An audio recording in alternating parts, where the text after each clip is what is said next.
Olá, o podcast Direito e Cultura da Escola Judicial do Tribunal de Justiça do Estado de Goiás recebe hoje representantes das comunidades calungas que vieram a Goiânia dialogar sobre o projeto Raízes Calungas, Justiça e Cidadania.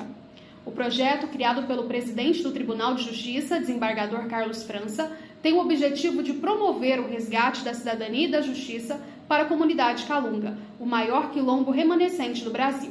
Conosco aqui no estúdio o professor Adão Fernandes da Cunha, a jornalista Fátima Tertuliano e o presidente da Associação Quilombo Calunga, a AQK, Carlos Pereira. Pessoal, obrigada pela presença aqui na EJUG. Eu gostaria de saber de vocês quais os principais desafios, os principais problemas que as comunidades calungas enfrentam hoje em dia. Olá, ficamos muito agradecidos pela oportunidade de estarmos aqui, marcando presença. Sobre esses desafios e as dificuldades que encontramos hoje no território, um dos maiores deles e crucial para nós é a questão do nosso território. A gente busca incansavelmente a titulação do nosso território, que é o direito desse povo sobreviver e viver naquele lugar, um dos maiores desafios que hoje encontramos, entre vários, mas o que é mais crucial, são a questão ao respeito àquele povo e àquele território. A dizer não às mineradoras ilegais dentro do nosso território, não às ONGs invasoras que também vão e suga conhecimento, manipula a comunidade. Então, esses são o maior desafio encontrados. Dentro desse, a gente tem os de práticas. Um dos maiores desafios, lidando e circulando esse território, é a acessibilidade. A acessibilidade, digamos que desde muitas informações, a compartilha de conhecimento de uma forma horizontal e também a questão das estradas, os acessos. Então a gente tem comunidades que ainda estão isoladas, com muito difícil acesso a chegar a essas famílias. Temos comunidades que não tem ponte, não tem bueiros ainda. Então, de um certo prático, um dos maiores desafios são esses. Mas a gente tem muitos outros, que são a questão da invisibilidade também, de pessoas de dentro do território, dos conflitos que temos, da falta de estruturação, das oportunidades. E aí nós vamos para vários pontos, desde criança, mulheres e idosos dentro do território. Entendi, Carlos. Adão, para você, quais são os maiores desafios? Bom dia a todos, agradecer também a oportunidade de estar aqui. Como já pontuado pelo nosso presidente, a gente tem inúmeros desafios. Desde quando a gente pensa da perspectiva dos direitos, das comunidades quilombolas, falando de direitos constitucionais, a gente adentra dentro desses territórios, então a gente vê o quanto ainda distante esses direitos serem efetivados dentro da comunidade. E aí a gente tem, por exemplo, dentro do território calunga, a necessidade muito vital da presença da questão da saúde, do acompanhamento da saúde, a questão do atendimento ao transporte escolar para as nossas crianças, da própria acessibilidade da comunidade em se deslocar, se locomover dentro do território, da acessibilidade, da própria comunicação das escolas, das pessoas que ali moram. Então, são diferentes e inúmeros desafios ainda enfrentados hoje pelo território calunga. Isso tudo reflete na questão do desenvolvimento social e sustentável do território. Então, a gente fica ainda brigando, lutando por questões que já deveríamos ter avançado desde a Constituição de 1988. Então, a gente ainda está falando de comunidades que alunos ainda não têm acesso adequado à escola, à educação. A gente está falando de comunidades que ainda estão em situação de isolamento por conta da precariedade de estrada ou até mesmo da falta de estrada. A gente está falando de comunidades que estão isoladas na sua comunicação porque não tem um sinal de internet, não tem um ponto de comunicação, de ligação por outro meio que não seja internet. Então, a gente ainda está esbarrado no que a Constituição colocou em 1988. De lá para cá, a gente buscando o tempo todo garantir esses direitos e, ao mesmo tempo, vendo alguns desses direitos sendo retrocedendo e outros direitos sendo vedados. Então, a gente não sabe ainda como é que a gente tem garantido todos esses direitos de forma a levar a sustentabilidade dentro do território, mas o que a gente sabe é que esse direito sendo, né, constituído desde 1988, a gente sabe que a gente tem os mesmos direitos quanto as outras pessoas. E é isso que a gente está buscando enquanto comunidades quilombolas, né? Desde o pertencimento ético, da garantia do território, né, já apontado pelo nosso presidente. E se a gente não tem o território, a gente perde aí, né, os demais direitos que estão ali vinculados ao território. Entendi, Adão. E para você, Fátima, quais são os principais desafios que as comunidades calungas enfrentam hoje? Eu acredito que a gente enfrenta muitos desafios relacionados a direitos básicos, como saneamento básico. Boa parte das comunidades, elas não têm acesso a uma água próximo de suas casas, então tem que colocar mangueira mais ou menos tipo 8 quilômetros de mangueira para poder conseguir ter uma água em casa, e ainda assim não garante que essa água vai estar na casa dela todos os dias, né? Porque todo dia tem que dar manutenção, tem que ficar buscando mesmo, sabe? Para além disso, questões de saúde, questões psicológicas, a gente tem muita dificuldade de fazer com que esses direitos eles sejam cumpridos. Dificuldade em fazer com que chegue profissionais dentro da comunidade, dificuldade de desenvolver também economicamente o nosso território, de forma que a gente não se isole do resto do mundo e que a gente também não deixe os nossos saberes tradicionais de lado, porque se a gente deixa os nossos saberes em prol de um desenvolvimento que não garante sustentabilidade para todo mundo, porque não adianta a gente desenvolver a comunidade, querer crescer, querer que o turismo ele cresça dentro do município, da comunidade, né? E aí quando a gente fala município, a gente engloba a comunidade, porque a comunidade é quem mais desenvolve o turismo sustentável de base comunitária, e aí não adianta a gente querer esse desenvolvimento se a gente não está preparado. A gente não tem esse preparo tanto educacional quanto de infraestrutura. Os meninos pontuaram muito bem a questão de acessibilidade. E aí, para além dessa acessibilidade, a gente tem que pensar em garantir, como o Adão falou, os direitos constitucionais, que são direitos básicos, e que a gente vê todos os dias esses direitos sendo violados, deixando de ser cumpridos, simplesmente porque a gente não tem acesso à informação, a gente não tem acesso aos meios de comunicação também. A nossa história, ela é retratada como pessoas coitadas, não sei o que, Só que nós somos pessoas que lutamos por direitos, nós sabemos quais são os nossos direitos, e sempre a gente vê as pessoas dentro da comunidade nos cobrando deveres, que a gente tem dever com isso, tem dever com aquilo, é nosso dever. Mas e os nossos direitos que não chegam, né? Eu acho que é muito disso, os meninos pontuaram muito bem.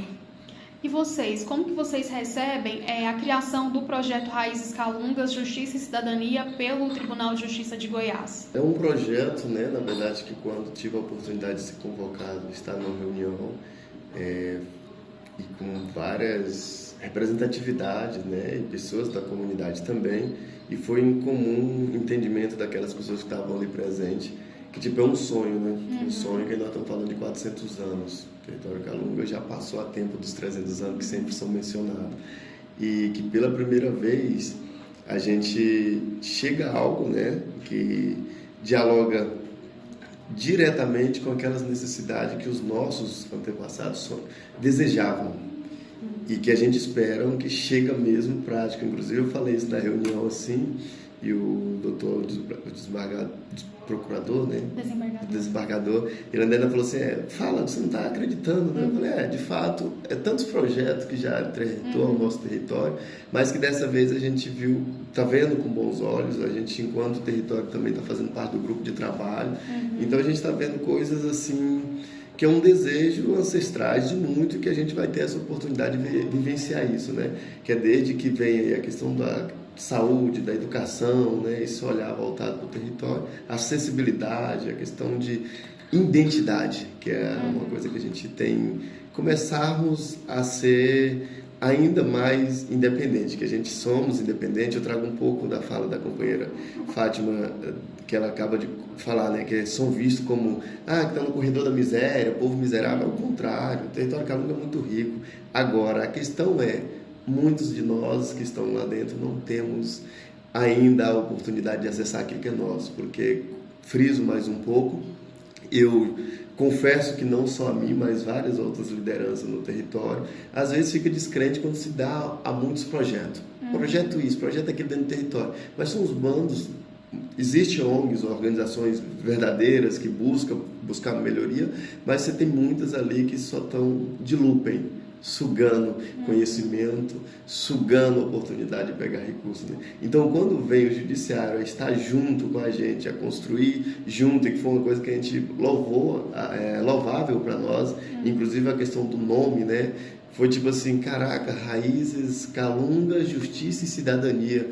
E dentro disso, no decorrer que o desembargador apresenta para a gente o projeto, a gente viu que dialoga com toda a nossa ancestralidade e com nós que estamos lá vivos. Então, a gente vê com bons olhos e estamos juntos, compondo, a QK inclusive compondo o grupo de trabalho, e a gente espera que os nossos mais jovens estarão ainda no outro podcast desse, assim, dando outras entrevistas a partir disso. Tomara mesmo, e é muito importante ter vocês dentro desse grupo de trabalho, né? Sim. Articulando junto com o tribunal essas soluções para levar justiça e cidadania para as comunidades. E você, Adão, como é que você recebeu a criação do projeto Raízes, Calungas, Justiça e Cidadania?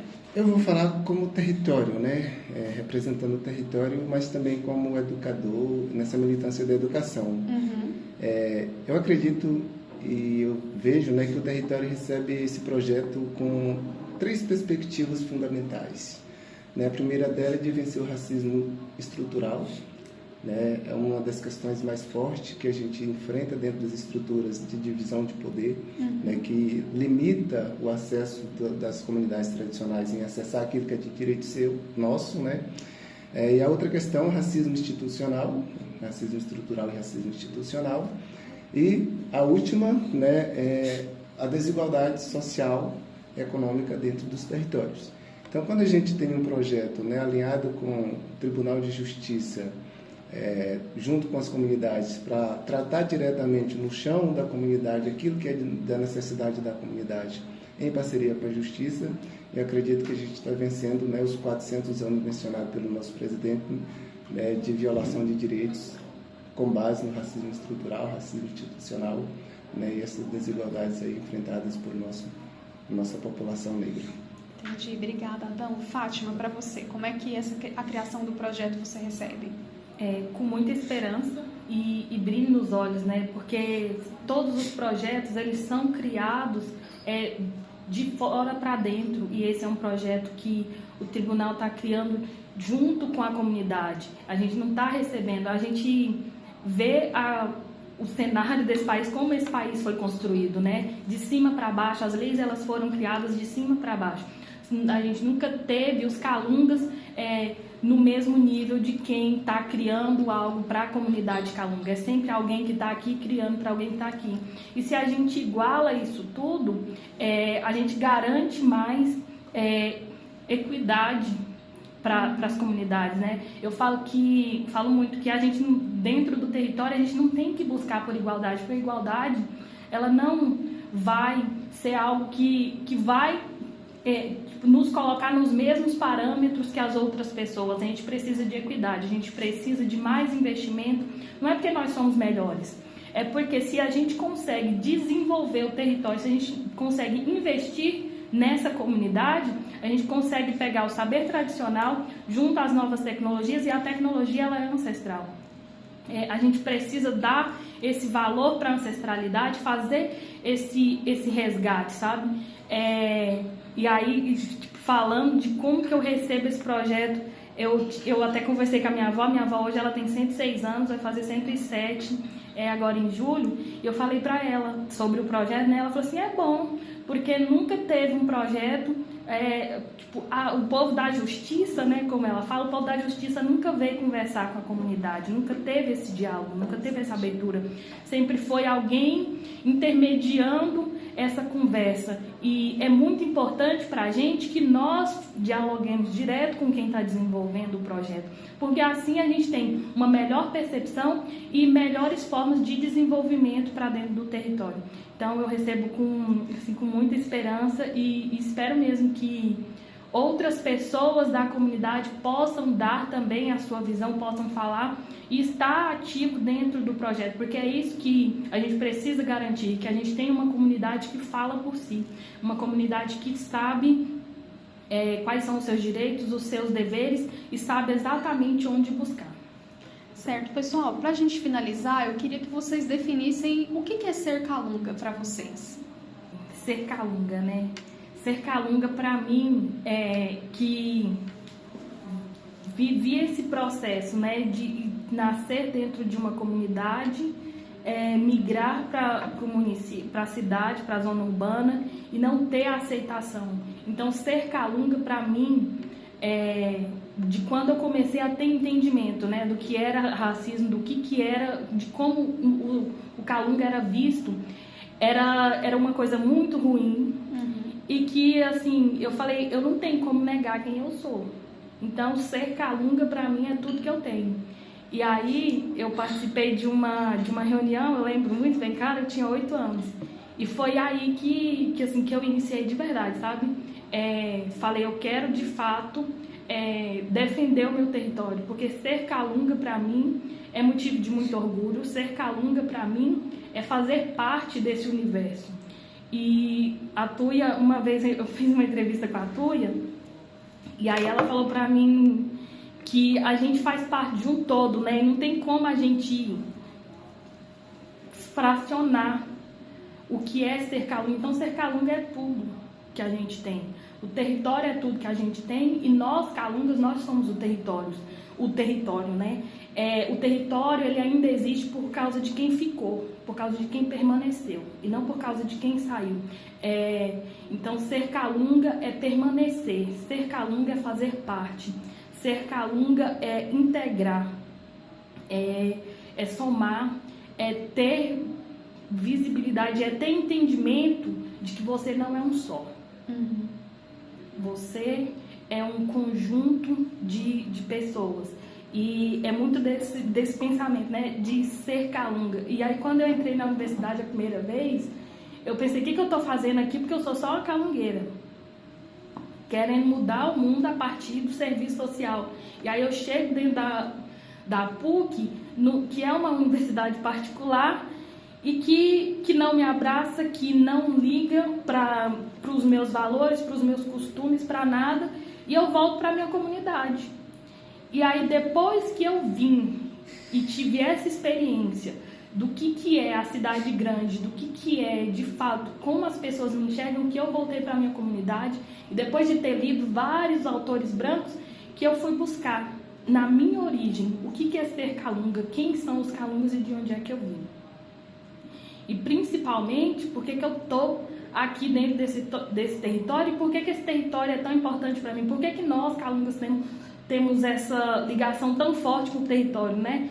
Porque ali é a nossa casa, é ali que está enterrados os nossos ancestrais, foi ali que os nossos ancestrais escolheram para chamar de casa, foi ali que os nossos ancestrais decidiram que iam permanecer. Então, ser calunga é pertencer a esse todo. Ser calunga, né? Então, eu acho que eu vou começar inspirando no nossos poetas calunga que tem, vou tentar frasear uma pequena poesia que é: sou calunga com orgulho, pois sou da terra da beleza. Eu sou feliz por ter nascido naquela terra da riqueza. O calunga é terra rica em tradições e cachoeiras, culturas e cachoeiras. Nessa terra não abrite, vamos livres sem barreira. Bom, isso é um pequeno pedaço de uma poesia que eu fiz ao decorrer de um tempo, e o ser calunga, contemplado muito bem com o que a nossa colega Fátima traz, ela interlaça tudo isso. O ser calunga, aí eu não consigo tirar o eu com o eu liderança e o eu pessoal, né? Mas é isso, o ser calunga, ele é um tudo.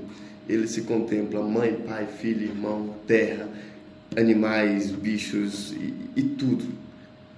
O Secalunga é pessoas muito pacíficas, porque para suportar tudo ao longo da existência desses tempos é muita paciência.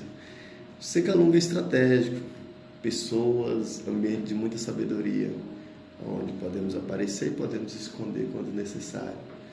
O Secalunga tem uma ciência que por muito tempo foi negada pelas, digamos, científicas, né? Mas é base para muitos estudos, inclusive sobre questões quilombola também. Então, o Secalunga é essa unidade, união de tudo. Portanto, tem uma coisa que aí eu trago na minha fala, que talvez seja perpitas de denúncias para que o nosso judiciário possa nos ajudar também a observar isso e os nossos ouvintes consigam também se refletir sobre, que o Secalunga às vezes é ingênuo ainda. Temos alguns que por muito poucos e não só pela necessidade acabamos alguns dos nossos entregando muitas coisas boas. Por exemplo, território para garimpos, de repente a nossa cultura para produtores culturais que está pouco lixando para de verdade aquela cultura, e sim pelos editais que vão ser custeados. Ainda temos, que aí é uma fragilidade da Constituição, digamos, de não ter o cumprimento dessa que está na Constituição, que é o conhecimento. Então, o Secalunga ainda somos meio com o desejo, o anseio de alguns conhecimentos que não chegou a nós. Por exemplo, temos muitas pessoas que protegem, sabem muito bem a importância daquele território, como a colega Fátima falou. O território é a vida de todos os Calunga. Os rios é a vida de todas as crianças e dos mais velhos do Calunga. Portanto, por falta de informações que cheguem a todos, nós temos Calunga que se leve à manipulação por homens ou mulheres brancas com maus intenções, que os corrompem a entrar em projetos que se pouco constrói junto ao seu povo ou valoriza o seu território, mas que também se a deixa entrar as grandes ou pequenas mineradoras que vão destruir o cerrado, que vão poluir a água. Secalunga é ser guardião de muita sabedoria, muita ancestralidade que ali permeia, mas que também desse grande patrimônio que nós temos enquanto nação, que é o cerrado brasileiro. Eu acho que o Secalunga se contempla em tudo, é difícil trazer um nicho só, mas o Secalunga é aquele criativo que desde que sabe criar os arranjos para que adapta aos seus cavalos, mas que também sabe conduzir muito bem o volante, sabe muito bem lecionar uma sala de aula e coordenar projeto, e coordenar a sala de aula, e coordenar aonde seja que é nos dada a permissão de termos a oportunidade. Então, eu fecho que Calunga é uma ancestralidade que nunca vai se desvincular com o presente de cada um e cada uma que ali se habitam e que por ali se transmitam também. Acho que é isso. Adão. Fiquei sem palavras, né, depois de todas as colocações do presidente Carlos e da nossa querida Fátima, né, mas também eu partiria da perspectiva de que Secalunga, né, não tem uma definição única, fixa e inacabada. Né? Secalunga é ser defensor e protetor de uma história, né, da criação da origem da nossa humanidade, né, da criação do nosso país. Secalunga é esse ser o todo que o presidente Carlos já colocou, não dá para dissociar, né, o território das pessoas, né, das vivências, das culturas, das sabedorias, dos conhecimentos da ancestralidade, né, das ciências produzidas por essas pessoas, né, por nós que somos Calunga, né, disso que a sociedade às vezes impõe, né, como outra parte que não representa a nossa identidade. Então, ser Calunga é ser o todo, ser essa essência, né, ser essa aparência muitas vezes também, mas que no fundo a gente, né, somos pessoas afinal de contas, né? Somos vidas, somos pessoas, somos vidas, né? Somos sujeitos em busca de direitos, né? É ser essas pessoas com uma cultura diferente, específica, né? E que ao mesmo tempo na especificidade a gente, né, se torna igual, se torna único em razão de direitos e de deveres. Então, ser Calunga, né, é ser esse povo gigante, né, que tem sustentado a base do nosso país, por exemplo, né, porque somos negros e a gente sabe que a mão de obra trabalhadora é quem sustenta o país e a proteção e a maior fonte de produção, né, vem da mão de obra das pessoas que trabalham.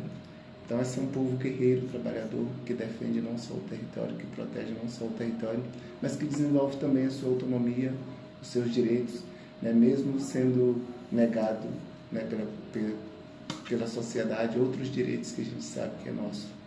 Então, ser Calunga é até difícil de escrever, porque, né, são tantas frentes, questões que envolvem a nossa identidade, né, a nossa existência, que talvez, né, não conseguimos dizer de fato aqui quem nós somos. E acho que para de fato a sociedade saber o que é ser Calunga, precisa, né, vivenciar e viver a experiência de ser Calunga dentro do território Calunga. Tá certo, Adão. A gente conversou com o Adão Fernandes da Cunha, professor, com a jornalista Fátima Tertuliano e com o presidente da Associação Quilombo Calunga, AQK, Carlos Pereira. A Escola Judicial agradece vocês pela presença aqui no nosso podcast Direito e Cultura e esperamos, numa próxima oportunidade, conversar com vocês novamente. A gente que agradece. Agradecemos. A gente que agradece. Muito obrigado.